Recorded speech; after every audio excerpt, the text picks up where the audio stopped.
വാണിയംകുളം വല്ലപ്പുഴ റോഡിൽ കുടിവെള്ള പദ്ധതിയുടെ കിണറിന് സമീപം സാമൂഹ്യദ്രോഹികൾ കക്കൂസ് മാലിന്യം തള്ളിയ നിലയിൽ കഴിഞ്ഞ രാത്രിയുടെ മറവിലാണ് സംഭവം. വാണിയംകുളത്തു നിന്നും വല്ലപ്പുഴയിലേക്ക് പോകുന്ന റോഡിൽ പനിയൂർ വായനശാലയിലെ സ്വജലധാര കുടിവെള്ള പദ്ധതിയുടെ കിണറിന്റെ സമീപത്തായാണ് സാമൂഹ്യദ്രോഹികൾ കക്കൂസ് മാലിന്യം തള്ളിയത്. ശനിയാഴ്ച രാവിലെയാണ് സംഭവം പ്രദേശവാസികളുടെ ശ്രദ്ധയിൽപ്പെടുന്നത്. 200-ലധികം കുടുംബങ്ങൾ ആശ്രയിക്കുന്ന പൊതുകുടിവെള്ള പദ്ധതിയുടെ കിണറും പമ്പ് ഹൌസും ഇതേ സ്ഥലത്താണ് സ്ഥിതി ചെയ്യുന്നത്. ഇതിനു മുൻപും സമാനമായ രീതിയിൽ ഇതേ സ്ഥലത്ത് തന്നെ കക്കൂസ് മാലിന്യം തള്ളിയിരുന്നു.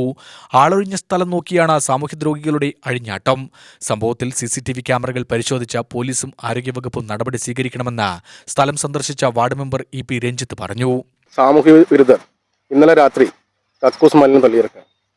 ഇതിനെതിരെ ആ സാമൂഹ്യ വിരുദ്ധരെ നിയമത്തിന് നമ്മൾ കൊണ്ടുവരുന്നതിന് വേണ്ടി ഷൊർണൂർ പോലീസിൽ നമ്മളൊരു പരാതി കൊടുത്തിട്ടുണ്ട്.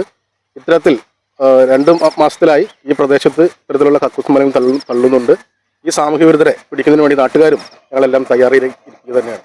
കുടിവെള്ള സ്രോതസ്സിനെ മലിനപ്പെടുത്താൻ ശ്രമിച്ച സാമൂഹ്യദ്രോഹികൾക്കെതിരെ വിവിധ തലങ്ങളിൽ പരാതി നൽകുമെന്ന് കുടിവെള്ള കമ്മിറ്റി ഭാരവാഹിയായ അനിൽകുമാർ പറഞ്ഞു.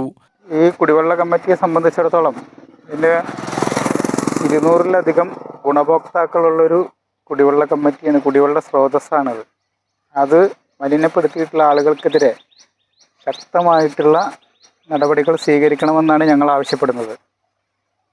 പഞ്ചായത്ത് അധികൃതരും ഹെൽത്ത് ഡിപ്പാർട്ട്മെൻറ്റും പോലീസും ഉൾപ്പെടെയുള്ള മുഴുവൻ സംവിധാനങ്ങൾക്കും പരാതി നൽകാൻ ആലോചിച്ചിട്ടുണ്ട്.